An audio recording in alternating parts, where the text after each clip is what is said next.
Ano sagot ni Senador Joel? Mr. President, sabi po nung dating sikat na senador dito sa bulwagang ito, na itago natin sa pangalang Joker Arroyo, kapag bad ka, lagot ka. Pero ngayon, Mr. President, kapag good ka, lagot ka sa mga sindikato. Mr. President, ngayong araw pong ito, kaninang umaga, nagulat po ako nung meron pong kumaladkad sa pangalan natin tungkol po sa flood control project sa mahal nating lalawigang Bulacan.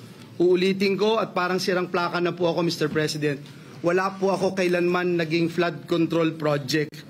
Hindi ko po sasabihin na I categorically deny this accusation. Dahil po may resibo po tayo. Meron po pwedeng i-verifika kung bakit ito nangyayari. Tuloy. Tuloy mo. Dinideny. Bitin naman masyado naman. Tuloy. Para... Yun lang. Sayang naman. So, hindi naman daw yung sinasabi, I vehemently deny. Kundi,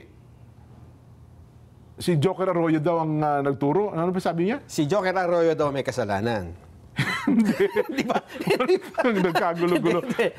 Tinatanggi niya. Ay, tinatanggi niya na... Pagbad ka, lagot ka. Nagulat nga siya daw eh. Nakalad ka daw yung kanyang pangalan. Paano kaya pagkakagulat Sabi niya, niya? categorically deny. Yan. Ayun. So yun po, ang binabanggit nila.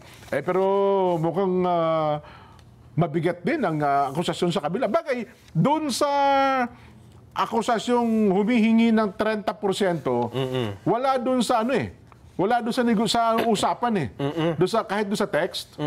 Wala. Wala doon sa no?